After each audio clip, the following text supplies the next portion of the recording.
Assalamualaikum warahmatullahi wabarakatuh. Perkenalkan, kami dari kelompok 4 yang beranggotakan 4 orang. Yang pertama saya sendiri, Gadis Asyahri, lalu ada Tri Intan Lestari, Kusitania, dan Jefta Julihar Christopher. Di sini kami akan membuat tugas wawancara dari mata kuliah. Assalamualaikum warahmatullahi wabarakatuh.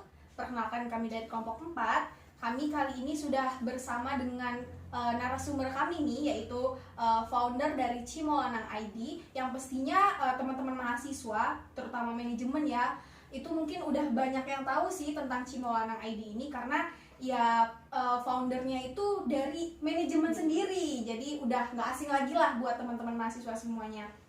Oke, kali ini kami bersama dengan kakak siapa kak? Boleh perkenalkan diri dulu mungkin? Oke, mungkin di sini kita perkenalan kembali ya, walaupun mungkin udah banyak yang kenal juga. Perkenalkan, nama saya Wendy. Saya mahasiswa semester 4 jurusan manajemen, dan mungkin usia sekarang 21 tahun, memasuki 21 tahun. Wow, 21 tahun.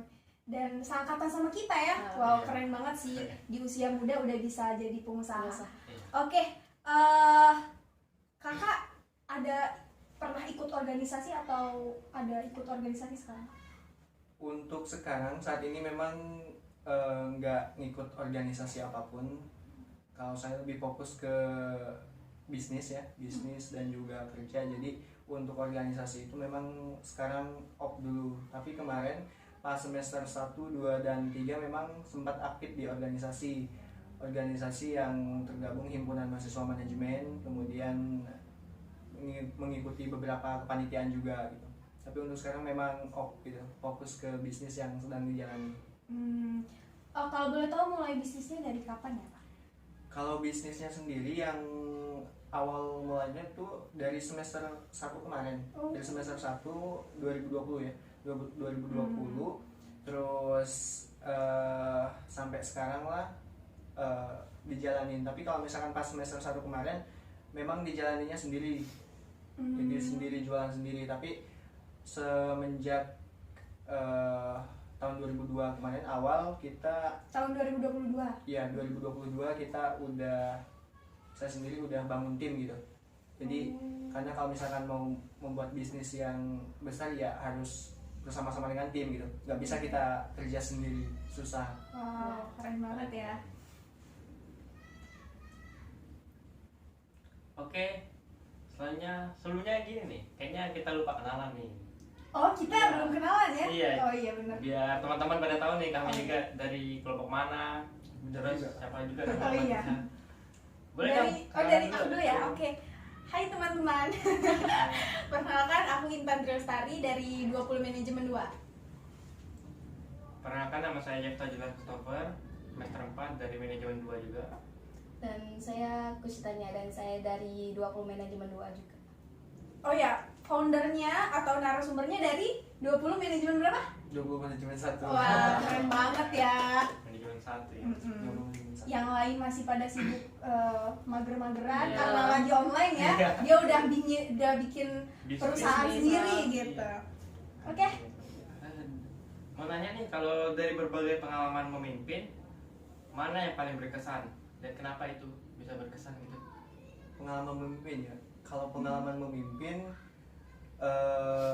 kalau di dunia bisnis ya, jujur memang baru mulai juga ya saya sendiri sebagai leader di tim yang saya buat, itu memang ya berkesan juga baru 5 bulan ini. Tapi kalau benar-benar kayak berkesan banget mungkin di dunia organisasi itu pas kepanitiaan ini, kepanitiaan LK7, karena di situ juga saya berperan sebagai ketua angkatan. Nah di situ perannya memang benar-benar sangat penting, sangat riskan gitu. Dan untuk di bisnis ya di sini juga berkesan menurut saya, karena di bisnis ini kita dituntut untuk dewasa, kita dituntut untuk untuk bisa mengelola gitu, memanajemen bukan cuma diri kita tapi memanajemen rekan-rekan kerja kita gitu.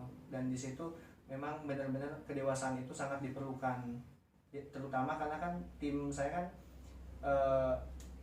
bukan seangkatan tapi dua-duanya itu angkatan Senior. atas senior gitu. Jadi di situ memang perlu memposisikan diri bagaimana gitu, sebagai leader memposisikan diri walaupun dalam taraf kuliah ini kita junior gitu dia gitu. Jadi di situ kesalahan di situ Tantangan lah, tersendiri tantangan ya. tersendiri di situ.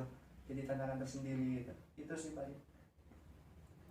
Oke, selanjutnya tantangan apa yang paling tersulit menghadapi anak buah yang punya latar belakang multikultur? Bukan anak gue sih. Iya, bahas aja. Bahas aja. Maksudnya apa ya? Eh, Rekan lah rekan kata. kerja gitu, biasanya rekan kerja yang multikultural itu kan gimana ya, lebih kita memang beda-beda ya. Mm-mm.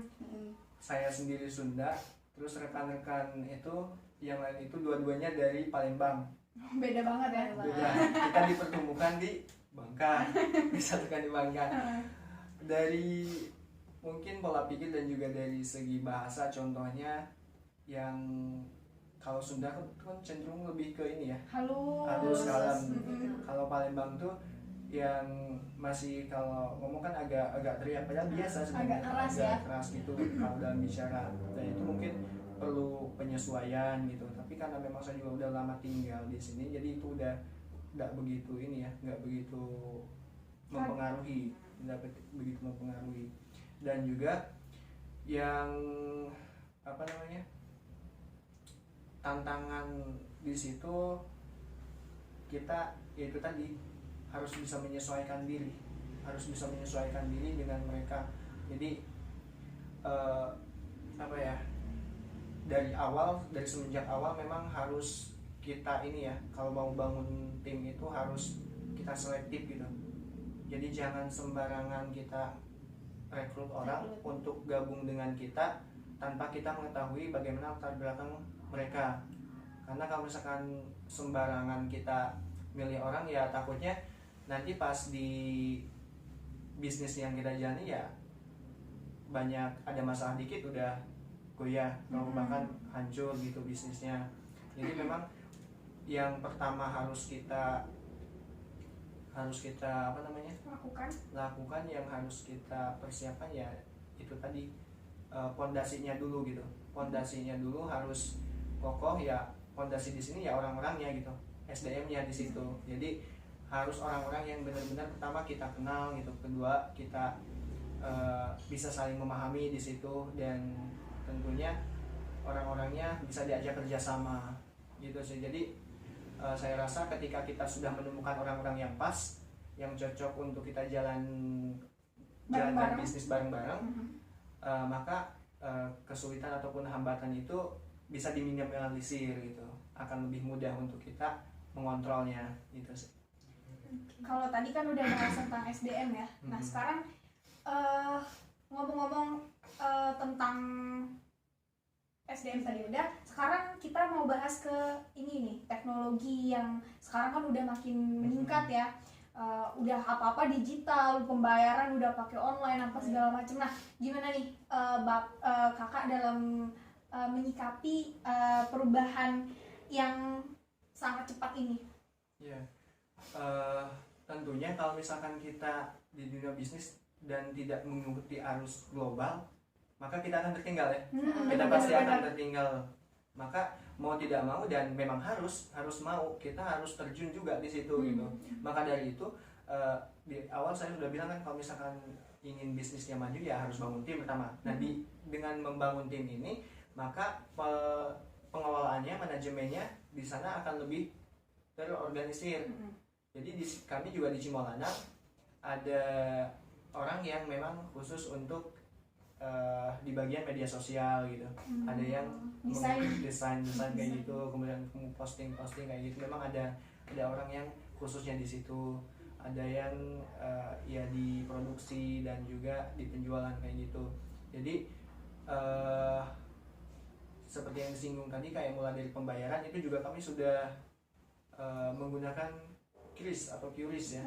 Sudah menggunakan itu. Jadi biar orang yang nggak punya bawa uang cash itu ya tetap bisa berbelanja gitu dengan menggunakan case study. Itu sih paling. Nah, jadi teman-teman yang di situ mau beli Cimolanang nggak usah bawa duit nih, Yep. pakai QRIS aja, benar ya? Bisa menggunakan dana Oh, masuk ke oke. aman pokoknya. Pesan dari kakak nih untuk kami yang masih mungkin kita sesama mahasiswa nih ya. Iya. Kedepannya biar bisa menjadi pemimpin yang sukses. Tapi memang kita kalau sukses itu kan ukurannya orang beda-beda ya. Ah, Maksudnya benar. mungkinnya nggak sukses, lebih ke pemimpin yang baik gitu. Untuk kita mahasiswa nih. Pemimpin yang baik,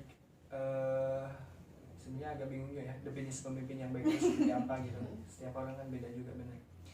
Dan ya saya rasa tolak ukur menjadi seorang pemimpin yang baik itu pertama ya dari tolak ukur orang-orang yang kita pimpin sih.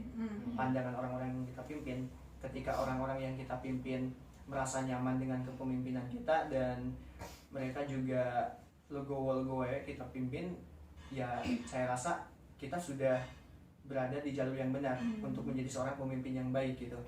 Jadi kalau misalkan bertanya kepada pemimpinnya bagaimana pemimpin menjadi pemimpin yang baik itu, ya saya rasa setiap orang itu pengen dia terlihat baik, akan baik-baikan. Makanya kalau misalkan ada orang yang kayak gitu ya cenderungnya harusnya lebih bertanya kepada orang yang dipimpinnya, orang yang dipimpinnya gitu. Jadi biar benar-benar tahunya seperti apa. Tapi semenjak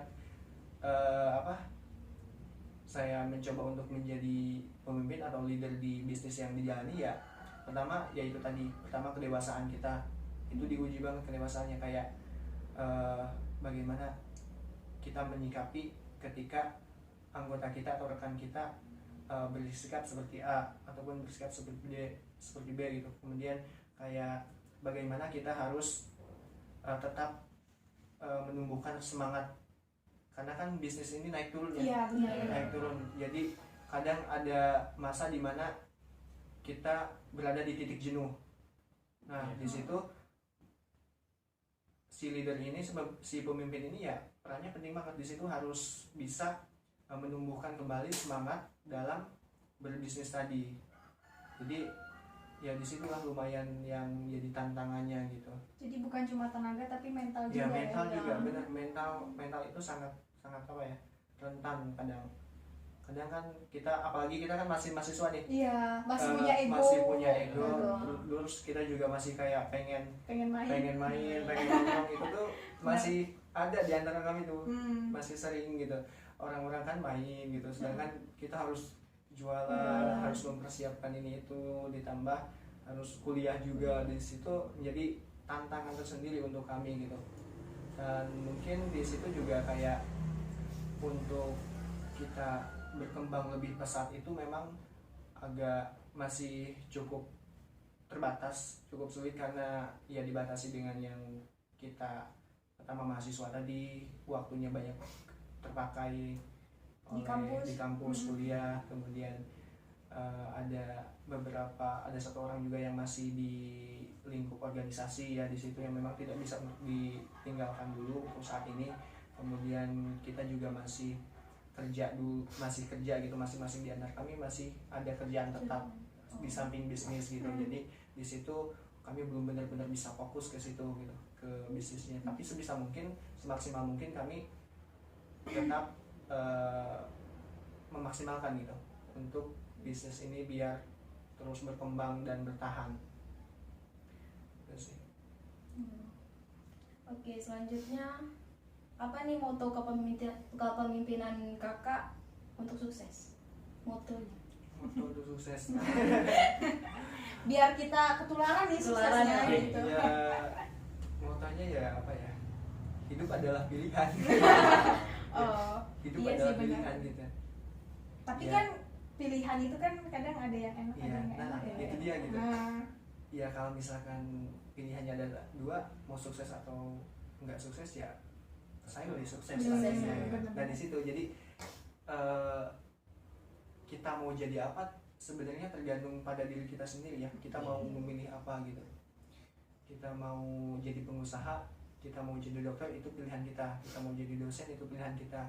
Dan seperti kemarin saya sendiri harus memilih kayak mau di dunia vision, mau di dunia pendidikan atau dunia finansial atau bisnis. Nah itu kan pilihan gitu. Nah di antara pilihan tersebut ya tentunya kita harus menganalisis ya, kita harus benar-benar selektif agar tidak salah pilih tadi, dan dalam memimpin motonya ya hidup adalah pilihan tadi, maka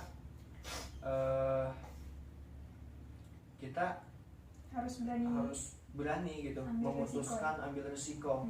Karena di bisnis ini resikonya ya besar, dan di sini kan bukan hanya uang kita yang dipertaruhkan, tapi uang rekan-rekan kita kan juga dipertaruhkan. Tentunya bangun bisnis kan pakai modal. Ya modalnya bukan cuma modal kita, ada modal yang lain juga, dan di situ kan dipertaruhkan gimana. Terus pengambilan keputusan tentunya yang jadi tolak ukur nantinya. Nah di situ pilihan-pilihan ya secara garis besar berada di leader kan, berada di leader. Jadi ya itu tadi pilihan gitu. Itu pilihan. Life is choice ya Pak ya. Yap. Oke, selanjutnya dalam berbisnis ini pasti ada lah naik turunnya kan, tadi udah disebutin juga. Benar. Apa sih titik terendah yang pernah kakak alamin, terus gimana sih cara Mengatasi. problem solvingnya gitu? Titik terendah yang pernah dialami mungkin lebih ke ini ya.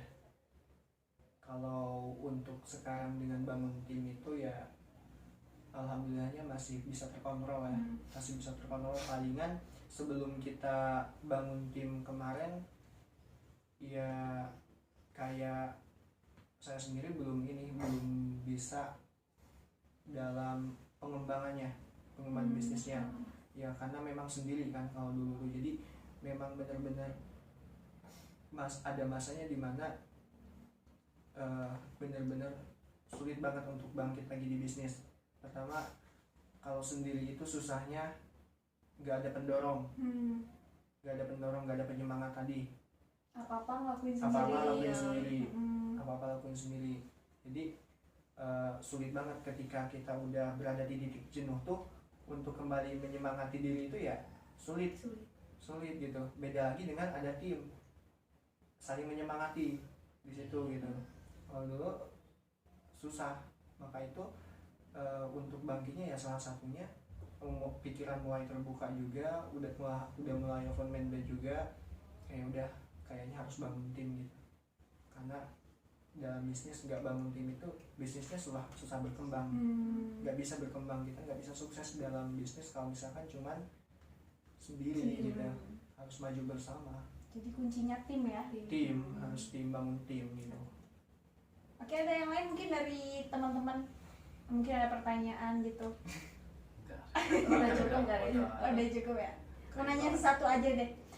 Kan kita sama-sama mahasiswa manajemen nih, kita belajar ekonomi lah, manajemen bisnis ekonomi gitu. Setelah kakak melakukan bisnis, ngebangun perusahaan lah ya, terus juga ngebangun tim, ada nggak? Oh ternyata ini nih yang aku pelajarin kemarin, oh ternyata ini nih yang diomongin sama dosen kemarin, oh ada benernya juga. Ada nggak kerasa kayak gitu? Ya tentunya ada ya. Kayak mulai di mata kuliah kepemimpinan ini ya. Contohnya di mata kuliah kepemimpinan ini saya sendiri jadi memang banyak belajar gitu. Bagaimana untuk saya bisa mengontrol teman-teman nanti ketika di lingkup kerja gitu. Bagaimana belajar kepemimpinan ya itu saya sendiri belajar bagaimana untuk berusaha menjadi pemimpin yang dibutuhkan dan juga yang bermanfaat untuk teman-teman yang saya pimpin gitu di bisnis yang kami jalani. Terus yang mata kuliah lainnya ya contohnya dari pemasaran. Pemasaran itu ya kita tentunya belajar juga dan kita terapkan juga, berusaha kita terapkan. Walaupun kita konsepnya bukan hanya dari mata kuliah yang saya sendiri alami, karena memang jujur banyak ilmu yang saya terapkan di itu masih lebih banyak dari YouTube gitu, dari YouTube dan juga dari pengalaman-pengalaman mentor-mentor yang saya terapkan gitu, dari seminar-seminar, dari webinar yang saya ikutin. Di situ banyak saya belajar gitu, banyak saya belajar untuk terjun di bisnis ini. Dan kami juga selalu selalu optimis serta selalu menanamkan kepada rekan-rekan bahwa bisnis ini akan terus berkembang gitu. Mungkin sekarang berada di sektor makanan dan tidak menutup kemungkinan kedepannya kita bisa merambah ke sektor-sektor lain gitu. Wow. Jadi bukan hanya di sektor makanan aja. Jadi makanya pengembangan ini kedepannya ya akan terus kami maksimalkan untuk lebih grow lagi gitu, lebih bertumbuh lagi. Oke, mungkin nanti kita bakalan nunggu nih varian-varian Iya. apa nih yang bakal keluar dari Cimoanang ID. Mungkin nanti bakalan ke bidang transportasi mungkin atau yang lain-lainnya. Kita tunggu aja. Mungkin udah deh, kayak cukup sekian deh, kayak udah banyak Udah banget banyak sih banget. yang Kita dapat ya. iya bener banget. Dan pastinya dengan wawancara kecil-kecilan ini kita juga harapannya bisa kita tanamkan di diri kita, dan teman-teman juga yang bisa nonton, yang bisa lihat juga bisa ngambil kesimpulan lah gitu. Intinya life is a choice. Iya. Oke. Mungkin kita pamit undur diri dulu ya. Iya. Oke. Assalamualaikum warahmatullahi wabarakatuh. Terima kasih. Sekian video wawancara yang telah kami lakukan. Kami akhiri, wabillahi taufiq wal hidayah. Wassalamualaikum warahmatullahi wabarakatuh.